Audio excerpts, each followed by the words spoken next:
Constructing your life is about much more than just building a bank account. Each week, join real estate entrepreneur and mindset coach Austin Linney as he interviews guests who are constructing their dream lives and impacting the world around them on a daily basis. If you're an entrepreneur or wanting to start a business, or you just want to hear motivating stories of how others have overcome the odds, you are in the right place. And now for your host, Austin Linney. Hey everyone, welcome back to another episode of the podcast. And if you're watching live, we are streaming to Facebook and YouTube as usual. Today I have my good Airbnb friend Austin, all the way from Texas. I met a lot of people in this 24-hour Airbnb marathon, and depending on when you listen to this on the podcast, we might have already done the next one, but we are setting ourselves up for another one. So Austin, how are you, my friend? I'm doing good, Mr. Luke. Thank you for having me on. And so everybody knows I'm going to be airing this on my podcast called Construct Your Life for your episode as well. So this will be a nice conversation that everybody can share in.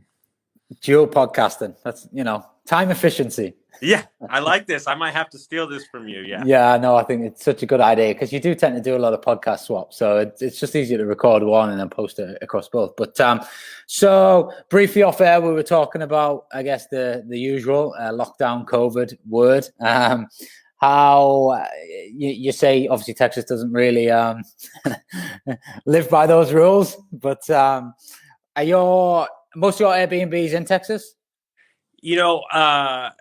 It's interesting. I sold one in February. I looked like Nostradamus. I sold one that I owned with my ex-father-in-law, and we had a lot of equity in it, and we had a good 2 years, and we felt the market was hot, so we sold it. And when COVID happened, I had a client sell 3 or 4 houses that we were managing, and I had 2 of my clients that had to move back into their properties. So it was like a boom, boom, boom. And then we sat back and we decided that we were going to focus more on large scale properties, luxury properties. Mm-hmm. And we just had a client close on 3 pieces of land up in Montana.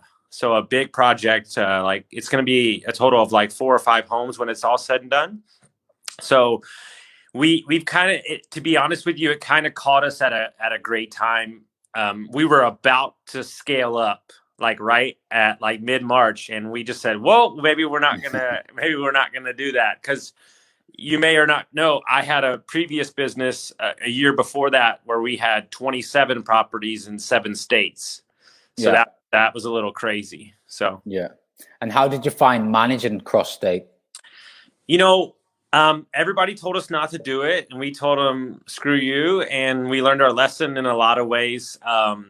Economies of scale is really where it's at. It's very hard to find one cleaner to do one property. But if you have, let's say, 5 or 6 properties in one area, then I can see the need for it. So moving forward, we would only take on a project in a sub-market that we're not in if we can get 5 houses or 5 units. Yeah, like clusters of stuff. It's we're kind of venturing down similar sort of paths. We are pushing nationwide now, and it's probably a bit easier because I guess the UK probably is the size of one state over there. So when we're talking nationally, it's probably like you just operating in Texas. But I obviously have my gig out in Dubai as well, so we're looking to we manage that from the UK, and we're going to scale that over there. Obviously, we've got people on the ground over there. But yeah, I think if you get clusters, then you can motivate a cleaner, you can get your maintenance team, and everything kind of just, smoothly falls into place. And then you get the economies of scale on the services as well. But it's like, everyone says to me, you don't do things in halves. And so I've always been doing like little single, lets and, bigger sort of 4 or 5 bed houses, refurbs, extensions, things like that. And then I thought this is the year where we kind of try and acquire some blocks of stuff, because the blocks of flats do really well for us. So I went out and, started searching, and then I get 2 opportunities in a week close, as you do. Like, I don't just want to test the water with one, and one of them is a monster of a project. So we're waiting for the architect drawings, which hopefully I'll get later today. But one's hopefully going to be 5 stories and 20 flats, you know, so like a proper job. And the other one is sorry, new construction or pre-existing? So this is this one's to a commercial building into 5 stories, and then the other one's 2 houses knocking that. I was hoping for 7 or 8 flats, but we're only going to get 5. But I think the mix of 5 is going to be great. So this leads me on to my sort of point of what my intention is to then have, you know, a cleaning team and a linen storage in those centers, and then they just manage those centers. That's all they take care of, you know, and then the other ones will just manage the other block. And then, you know, the clusters of stuff, we already do that with our cleaning team, where we kind of say, right, you're in charge of that cluster of properties, you're in charge of that cluster of properties. And I think it's important to keep yourself organized and be able to scale, because there's no point in scaling if you can't keep it all together. Well, I think that's the rub, right? Is that the people, they're like, well, I'm going to scale. And I'm like, yeah, you're going to scale when you're ready. Like when your team is dialed in, and you know, I read something this morning. I've been studying behavioral investing because I love psychology. He said, too many of you think you're special, and that's why you lose money. And I thought it was so great, because ultimately the vehicle, the cleaner, the linen, and the property are the star of the show. The moment that you make yourself the star of the show is the moment you get caught out with your ego. Oh yeah, 100%. Yeah, I mean, cleaners go from, in this game, as you say, cleaners are probably the most important piece of the puzzle, whereas in most businesses, cleaners are probably the least important piece of the puzzle. So, you know, they get like a job promotion instantly by working with Airbnb hosts. And, you know, and I think they enjoy it a lot more, because they go from that point of maybe feeling like they're not included in a team to being really included in a team, and, you know, being relied upon, and, you know, taking on responsibility. And so many good people come out of that as well. And I think you know, cleaning a residential home is so different to cleaning a Airbnb unit. I mean, when you are recruiting cleaners, and you see this mistake all the time when people first get into the game, they just put a job ad out, cleaner needed, you know, and your residential cleaner, well, they shouldn't be emptying your fridge, checking for hairs in your bed, cleaning your cupboards out, you know, that sort of thing. But this is what these cleaners have to do. So if they're not used to it, they just come in, do that usual mop, clean, wipe, hoover, and then leave. And it's like, oh, next guest has found some items under the bed, you know, that shouldn't be there. Or, you know, we've had a kid before find a lighter under a couch, you know, a little baby as he's crawling around. You're just like, oh my God, like, you know, but this stuff happens if you don't recruit the right people. So we did a mastermind on Saturday that I put on, and the Airbnb, I did the Airbnb talk because the guy I brought got sick, so he couldn't show up. And I told these 2 guys that had new Airbnbs, I said, let me explain something to you. I don't know why they're detectives. I don't know where they got trained by the FBI, but your guest will find anything that you leave behind. Dude, I lived in my house for 2 years, turned it into an Airbnb. I would get text about stuff I didn't even know that was in the house. Yeah. Any cash? No cash. They definitely didn't text that. But, you know, I'm interested because I heard a little bit about your story. So how many current properties do you manage? We've got over 100 now, and we're scaling quite quickly. So my intention is to acquire at least 15 per month this year. And also that doesn't include the Dubai gig. I want 25, 30 over there by the end of the year. So we're in like full scale mode, and I've got acquisition executives actually employed in the business, just going after, you know, managed and rented business. And then I've got my deal sources in the business as well, who go after like purchasing. So we're purchasing hard as well. So I think it's a great model that you can build your cash flow using someone else's property, which is a huge win for them, by the way. You know, there's a great relationship there. It's a pure win-win. And you know, I don't want people to confuse that and think, oh, well, you're just using someone else's property and they get no benefit out of it, because they 100% get a benefit out of it, probably more so than you. You use the cash flow, and then if you're clever with it, you buy your own assets, and then you've got that foundation to then fuel it. And my owned properties that I run on Airbnb, they are the most profitable line in my business, because the uplift from the mortgage to what we're generating as a gross revenue is huge compared to obviously a higher rent to the revenue that comes in. So, I mean, the rent to rent still works well. We still get great margins. So you're running, if I'm saying, you're running like 3 different models of Airbnb. Yeah. Okay. Yeah. So are you leasing any and turning those, or is it all managed? Yeah. So no. Yeah. Lease. Yeah. So we call it rent to rent. I believe you guys call it rental arbitrage. Mm-hmm. So we rent, we will straight manage, and then I obviously own my own and run them on Airbnb as well. So where did you, what model did you get started on? So I had an owned property that I couldn't get rented, and I'd refurbed it, and I'd spent far too much on it. And I was like, why is no one renting this property? It's beautiful. I've just done it out. It's in city center. It's perfect location. And then I sat down with my friend, and I was like, I'm really frustrated. I've had about 7 or 8 potential tenants come through this property, and they just won't take it. I've had no offers. I've had nothing. And that was unusual. So he was like, oh, well, I do this thing called Airbnb. I was like, what's Airbnb? And he's like, told me about it. I left that coffee. I went straight to IKEA, bought a load of furniture, put the furniture in. I think it cost me about £1,500 for furniture, put the furniture in, took a few photographs. And then, honestly, you can ask my wife this. I was like sat on the couch, and it was like the bookings just came in as soon as I'd listed. I was like, Jesus. And then I hadn't even got the cleaning team or anything organized at this point.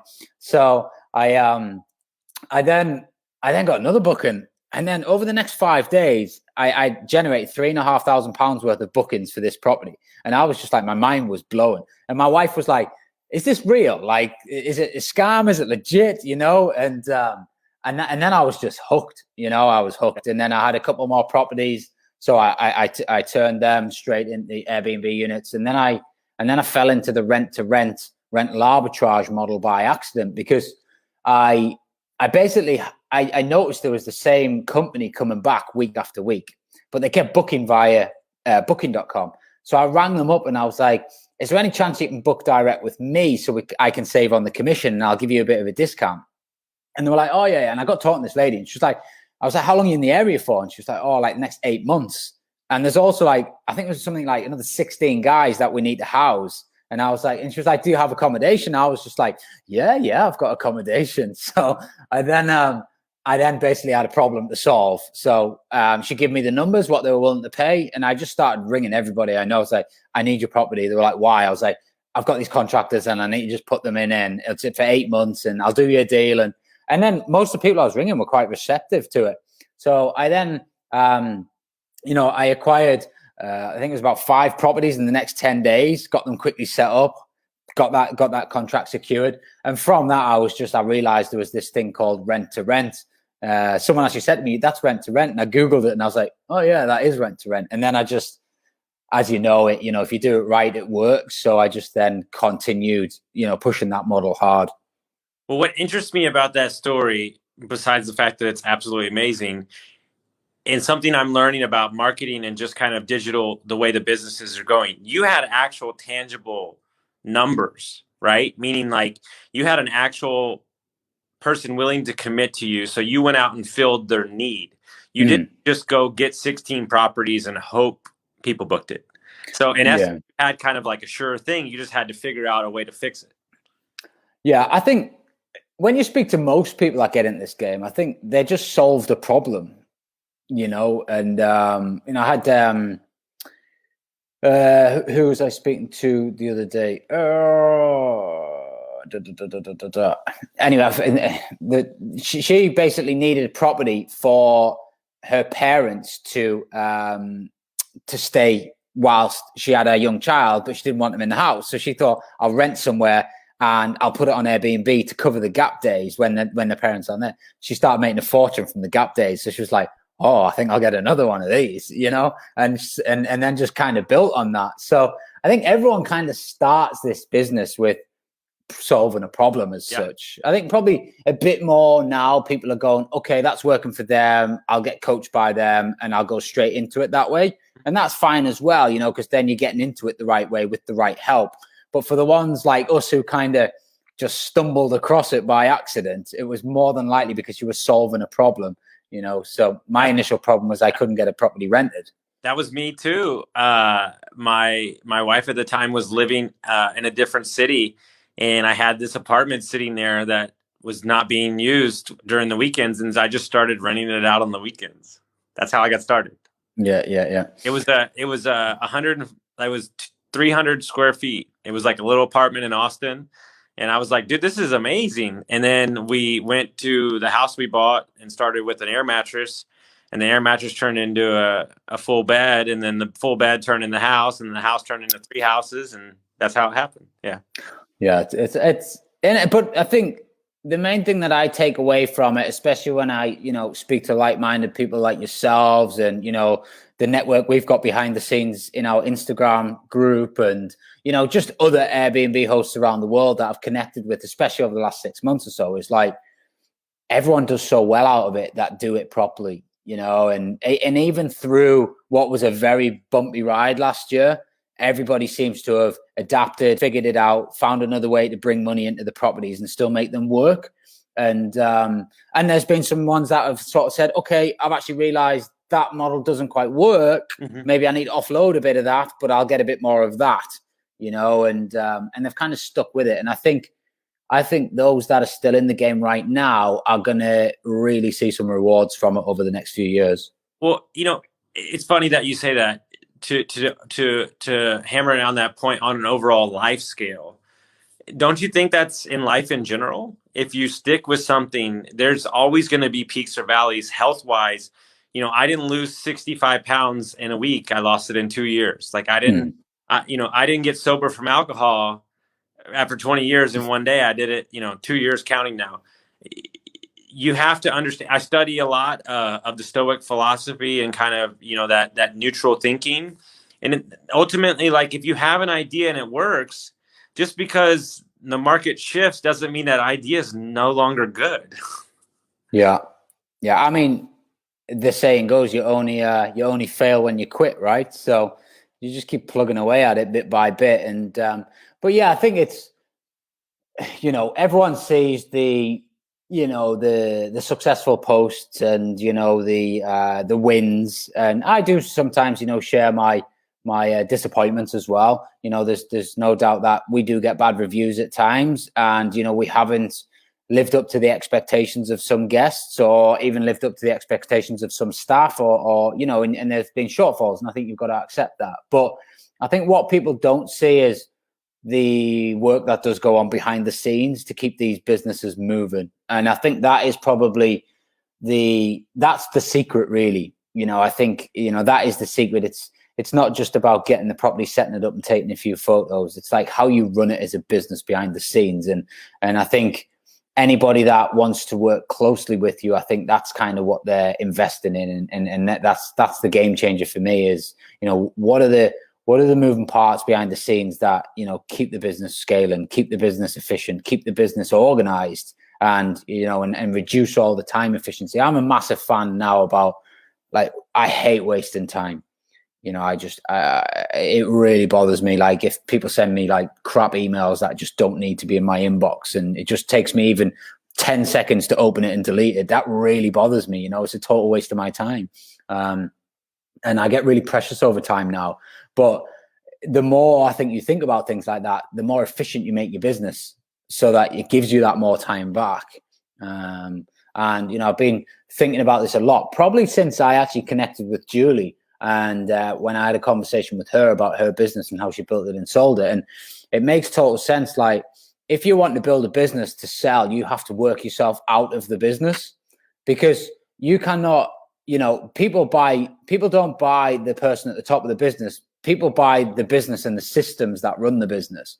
So if you've got a business that ticks without you, you've got a much more valuable asset than if you've got a business that depends on you all the time. And by just going that way, you also just create a better business with that mindset. A lot of people, though, go, oh, well, you're not working very hard today because you're not putting like 10 hours in a day. It's like, I don't need to put 10 hours in a day to like get efficiency out of my business. You know, I can do 2 focused hours and my business will probably move a lot more than most other businesses, you know, that are dependent on the CEO making every single decision in every single department. And that's really got me thinking over the last few months and kind of how I'm starting to build it out even more now for, you know, for the future. Dude, it's like you're in my head. This couldn't come at a better time. I just finished a book yesterday, and I'm about to finish another book. The book is amazing. It's called Built to Sell, and he goes through this whole thing. And then a book called Clockwork. I've read Clockwork's one of my favorite books. It is. I realize that personal vanity of wanting to be the star of the show is the reason that you are trapped in your business. Your product, your asset, your property is the star of the show. And the moment that you can empower the people around you to make the decisions and make that the star is the moment your company becomes 10 times more valuable. Just like you said, systems sell, you don't. Yeah, 100%. Well, I used to I was the queen bee role, right? My core role is acquiring property for cash flow. That's the core business. That's the queen bee role in my business. And then anyone that's listened or read Clockwork will understand what we're talking about here. And then I realized I don't have to be the queen bee to make this business powerful. So I moved out of that role and put effectively my brother's in the queen bee role right now. And he's the one out there acquiring and bringing the property in for cash flow. I've then got a couple of other people in the business who are deal sourcing and bringing the business in, you know, and they're protected. They don't get involved in operations. You know, we try and keep them protected. So they are just focused on bringing more properties to the table, because the more properties we bring, the more cash flow we can bring in. I then just sit outside now and just design the business, build the brand, you know, build the relationships, and tend to deal a lot with the finance and funding, you know, but I quickly realized after reading Clockwork how I needed to systemize the business and have these people in their zone of geniuses, no overlap, and everybody just focuses on their core role, and then nothing else distracts them from that core role. And whilst I might have more staff because of that, each of those staff generate money into the business. So they actually self-fund themselves. So, you know, sometimes they're like, I actually had a guy in my Instagram not so long ago. He's like, oh, we'll run your business. How many staff do you have? I see there's a question on here about how many staff I actually have. But, you know, I was like, oh, I've got about 35 all in all. And he's like, oh, I could run your business on 3 staff. You know, you're so inefficient. And I'm like, you don't know my business. How do you know it's inefficient? Like, how do you not know that every single one of those 35 aren't bringing in 100 grand each a year? Like, you just don't know that. So, well, it's funny that you say that. There's a guy here in Austin. His name is David Osborne. He has 88 revenue streams. They buy 200 houses at a time. He's worth a couple $100 million. When they interview somebody for his business, he interviews them for 2 months, and he says, because I'm hiring that person to make me $1 million. If I'm not hiring to make me $1 million, then what am I doing?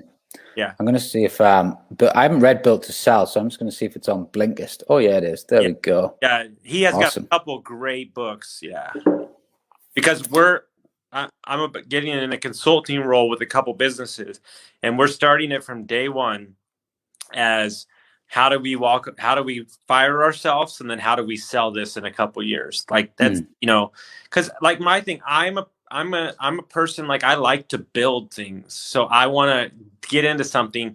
And the reason that I had to lose money in my first Airbnb business is because I lied about the role that I actually wanted.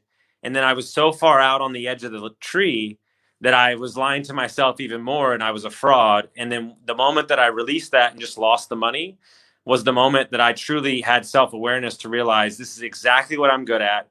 Leverage out the people around me to support the things that I'm not great at. And it allows me to be me, which then in turn allows me to be the best version of myself. Yeah. Yeah, 100%. I actually read, I listened to Clockwork whilst I was running an ultra marathon. So it was like 5 hours of Mike, I can't say his surname, Sarkowski or whatever he's called, just in 5 hours of him, just whilst I'm running in like -4 with 40-mile-an-hour winds up a beach, feeling sorry for myself. But it just kept like, but whilst I was running, I just kept like thinking, right, I'm going to do that. I'm going to do that. I'm going to do that. I think if it wasn't cold enough, I probably would have started doing notes on my phone, but I couldn't even feel my fingertips, so that wasn't going to work. But yeah, I've listened to that book several times, and it is a game changer. Like it is a game changer, but you've got to be able to, like anything, implement it and take the action. And that's, I think, investing in staff is a bigger leap than most people are willing to take, because most people go into the sort of scarcity mode of, oh, well, I can't really afford to pay myself, so how can I afford to pay somebody else? And it's like, well, if you're going to just have them as an employee that, you know, you don't put time and effort into, and therefore they don't bring anything into your business, then yes, there will be an expense. But if you put the time and effort into them and actually make sure that if you're paying them $2,000, they're bringing in $4,000, then that's an investment, and that is 100% how you build businesses. And then ultimately, if you look at society, right, you know, I'm not 100% clear on the younger generation in your area, but all they want to do is learn and grow. And so if you're cultivating the learning and the growing, and you take time out of your day to check in with them besides the business, you know, how are you doing? Are we communicating properly? Do you have everything that you need, instead of just saying, oh, you don't understand, which I think a lot of people do from a business owner side, and saying no, because for me, I live by extreme ownership. If something went wrong in the business, it's because I didn't properly communicate how I wanted it to be. And guess what? It's scary because there's a lot of ideas going on up here. And so I had to learn to slow down and really frame out exactly what I want, and make sure that whether it's a video or a screen share, showing them exactly what I want, instead of just hoping they understand what they want, because they're not in my head. Yeah. I think, and everyone is like, we've got there's a few things I wish I'd done a lot earlier in my business, but one thing is kind of documenting and systemizing everything on a video or a Google sheet is like so powerful, and it's so easy. Like, you can get a Loom account now for like whatever, $15 a month, £10 a month, whatever it is, and you can shoot Loom videos for every little task in your business, put a title on it, and store it in a folder, and then you just give your team access to that. So like, how do I set up a new channel manager? There's the videos. I don't need to sit beside you and teach you how to do it. You know, how do I set up an invoice? There's the video. You know, it's like so easy. I tell you what we've been doing. I just did it a couple the first time. So for clients like that we're managing, me and my assistant will go on a Zoom call and record the spreadsheet with the listing and our thoughts for the area. So that busy client doesn't have to wait, and we don't have to try to schedule a meeting. He can listen to it on his own time with the details, opposed to just looking at a spreadsheet. It's been a game changer. Yeah, I use Loom all the time. Just shoot Loom videos to people all the time. Like, how do I do this? I'll just quickly shoot you a Loom, and as you say, they can watch it when they're good and ready, rather than like, should we get a Zoom call scheduled in? What's your diary like? What's my diary like? Da da da. You know, just shoot the Loom video, send it over, and then they'll ask the questions if they've still got some. You can use technology now for so many different things, and I think especially in the, you know, even in the Airbnb space, it's like so. Teaching a cleaner how to clean a property, or how to check a property, or how to use the app, or whatever it might be. And you can keep an eye on them as well. Like, we can manage remotely because we've got an app where the cleaners have to go through, I think it's 98 or 96 tasks. They have to take photographs of about 17 different items, and they've got to log maintenance issues. And then from that information, we can check they've done a good job. We can, you know, file any guest damages. We can then send any maintenance crew around. We don't have to be going near these properties. Well, isn't that what he talks about in Clockwork, is having a metrics dashboard? And that's what people don't understand. How are you managing a property in Montana when you live in Texas? It's 5 states away. Because I have a checklist that needs to be checked with pictures. And if I can look back at the end of Sunday, and if those things weren't wrong, and then you attach that to the guest reviews, you can see everything. I don't need to see a picture or touch the property. Yeah. So, I mean, I see properties now. I don't go. So I made a decision quite a while ago. The only time I'll go near a property now is more than likely to do some sort of production or social media type stuff.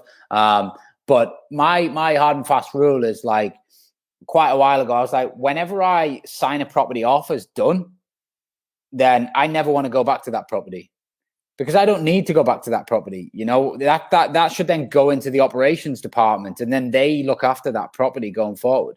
There's no need for the owner to be going back to the properties for any reason really, like absolutely no reason at all. So don't you think in a different way, and maybe I'm just off base here, but that also removes yourself of attachment to anything that goes on there, so you're not creating bandwidth in your head about it, like you've signed off on it?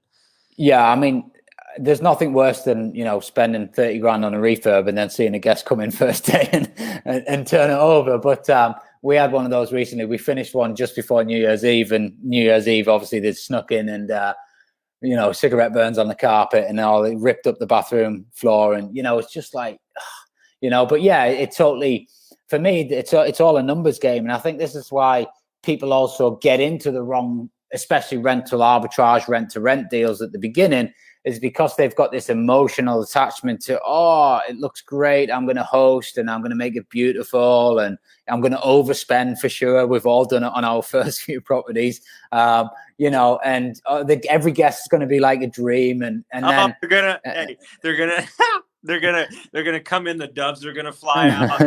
You're the best person in the world. Dude, the guy told me, I sent him my financial refurbished, like my financial breakdown of per house.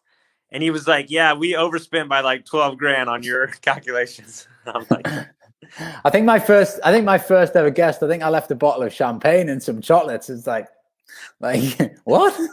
But hey, you live and learn, don't you? So, but yeah, and you end up so emotionally invested in it that you go, okay, I'll pay an extra few hundred or £500 a month rent than I should be. And then you can't get bookings, you're not making any money. And then all of a sudden it's like, so, but when you actually just invest based on numbers, typically on a spreadsheet, for me, it's like, does this work? Yes or no? That's it. Simple. It doesn't matter what the property looks like. Money in, money out. Does it work? Yes or no? If it says yes, right, we'll engage. If it says no, we move on to the next one and find a different property. Well, isn't that the most important thing? I find it to be the answer I answer the most. And I'm curious, by your property standards, people always ask me, well, shouldn't I do this type of home because it's going to make more money? But I've had a 2-1 that sleeps 6, that's 800 square feet, that's outperformed 5 bedrooms. Don't you see the same thing in your business? Really, it's all about the numbers. Yeah, and I get this question all the time, like, what's the best property? It's like, there's so many like variables in terms of, like, you could have a 3-bed property and you could have 3 double beds and a sofa bed, or you could have 6 single beds and a sofa bed, or you could have 2 doubles in a twin room. Like, there's so many combinations that you could put together from the rooms. What works the best? I don't know, in total honesty. All I know is that, there's a certain rent. You kind of do your comparisons based on what's hanging around in terms of nightly rates, and then does it drive in? What I then tend to do is I go on guest reviews. So I actually had a client last night that I found a property. I think it's great. Should we put this in? Should we put that in? Should we do this? Should we do that? I was like, listen, it looks okay on the pictures. Just start off as it is, right? Your guests will tell you what's not there or what is there, So I did this at the beginning. Like, I don't put wardrobes in any of my properties. Total waste of money. We don't need them. We just put a nice £7 little thing on the wall that pulls out and pushes back in and has some coat hangers on. Saves me like £150 a room. If guests started saying, oh, there's no wardrobes, then we'd put wardrobes in. I started taking washing machines out of our places. And then I was like, do we get any complaints for not having washing machines? No. Okay, well, why spend £300-400 on a washing machine? Because they're not even using them, and you're spot on. Every item that you put in that property creates another way for them to complain. The less is better, right? I was the same with like sugar and things like that. Like, oh, someone else has dipped a teaspoon in the sugar. Okay, right. So we'll get sugar sachets rather than a big box of sugar. We used to put all sorts in the beginning, cookies and chocolates and just like, but then I guess it also comes down to, yourself going into the luxury market. And, I know we have Bill, who obviously does incredibly well from his high end sort of stuff. I'd imagine they need to put kind of hampers and things like that in, because that's his market. And those guys are paying 25, 30 grand a week, sometimes even more. Chris down in Cannes looking after all these celebs. Like, I'm sure he needs to put wardrobes in there and a few bits and bobs when they're paying like 100 grand a week for these places. So you've got to understand your avatar is the key to it all. Like, who are you trying to attract? And then from that, does the property fit that avatar that you're going after? And if that's a mismatch, then it's never going to work. 100%. If you had somebody that's thinking about getting it or is a new Airbnb, what do you think on a scale, just one or two things that they need to be worried about the most? Should they buy? Should they? I mean, it's all related to the person, but what is your general answer when when people are asking you how to get into Airbnb? Yeah, so I think for the majority of people, especially over here in the UK, as a landlord, you need 25% down plus taxes plus everything else that goes with it. So for a lot of people, that's not accessible, and that prevents a lot of people getting into the market. Whereas with rents, like I think the cheapest rent I've ever done is £400. I think I had to buy a smart TV and some duvets, and the rest of it was pretty much there. So you can get into the rental game very cheap. What I advise, so if say someone came to me and said, I've got 60,000, what should I do with it? I would say probably put 10 or 15,000 aside for your rent to rent business and get that going, because that moves quick and you can pick up a lot of units very quick, and then put the other part of it into maybe buying an asset and then turning that money through assets over time.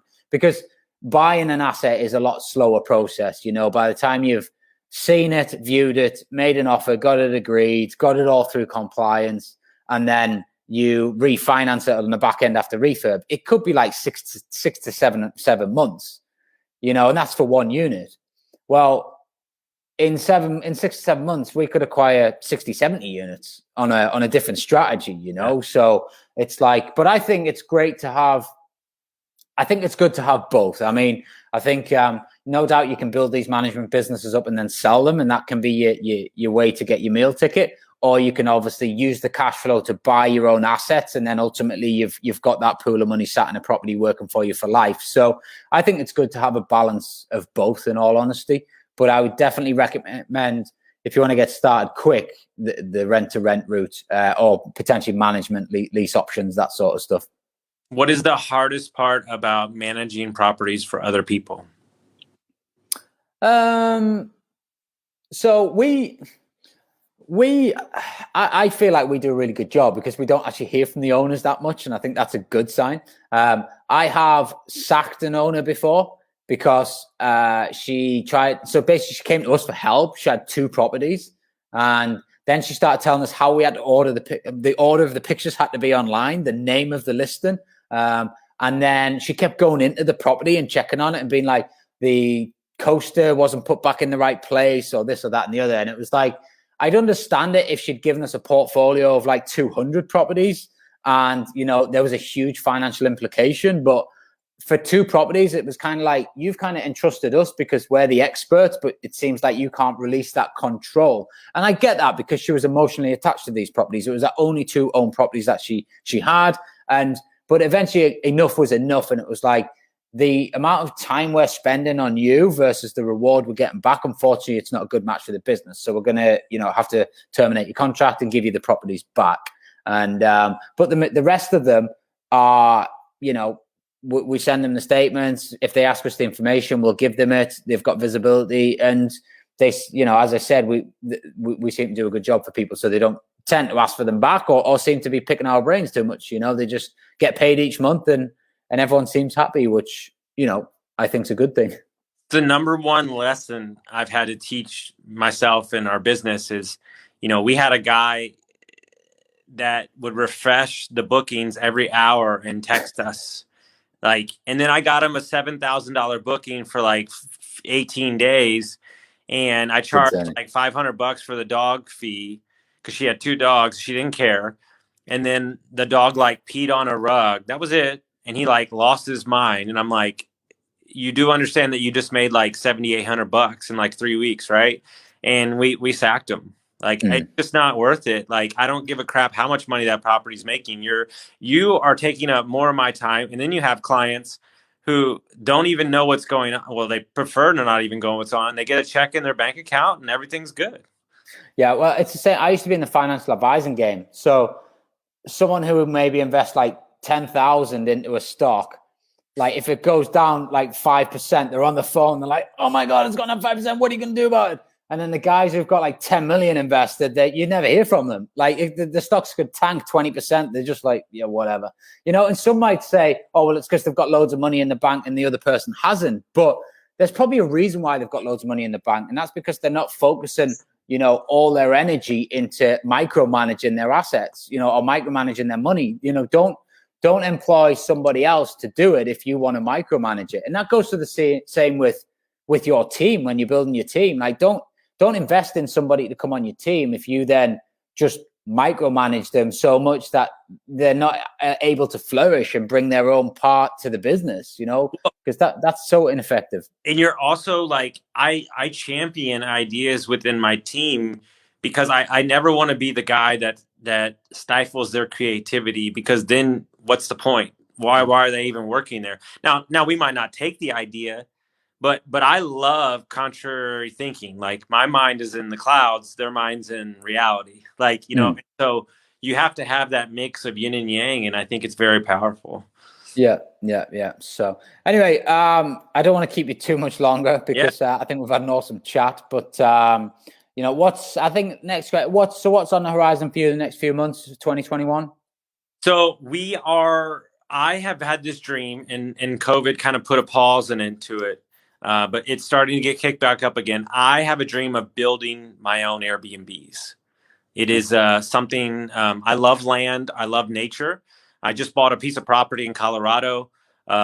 We are working with some structures, and I want to start building my own luxury Airbnbs in the mountains or by a river or lake. That's the goal, is to get the first one started this summer.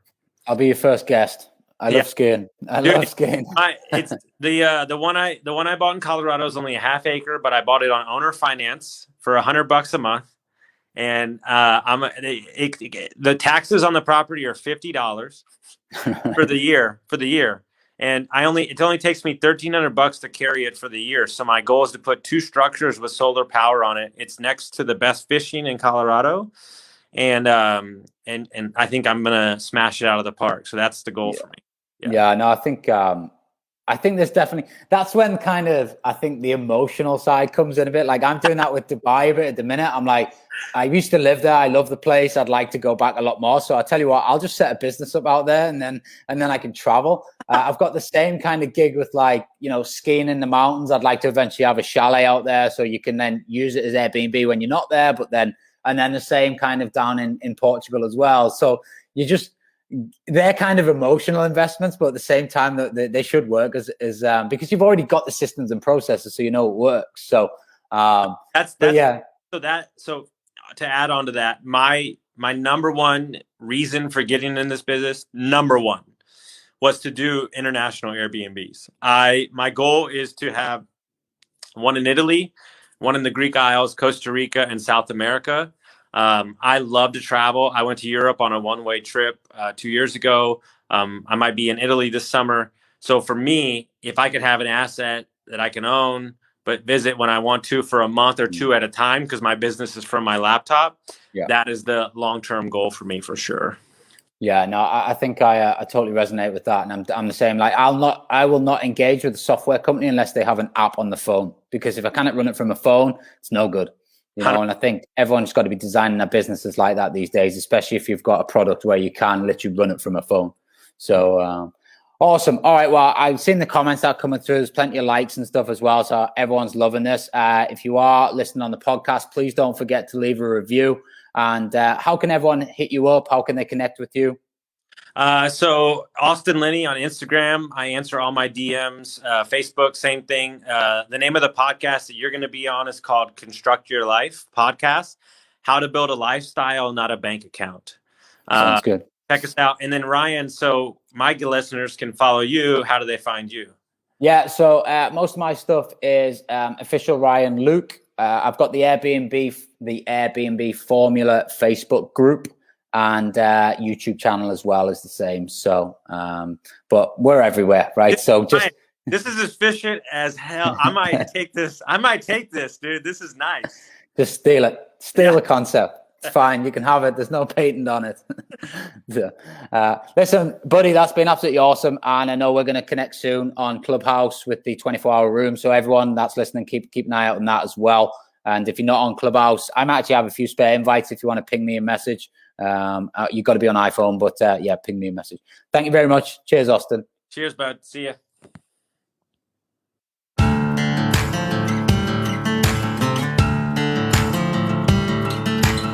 Thank you for listening to Construct Your Life with Austin Linney. If you enjoyed this episode, be sure to rate, review, subscribe, and pay it forward by sharing with a friend. Most importantly, take this opportunity to start constructing your life by taking immediate action on what you learned. For show notes, resources, and more information on one-on-one coaching with Austin, visit constructyourlifepodcast.com.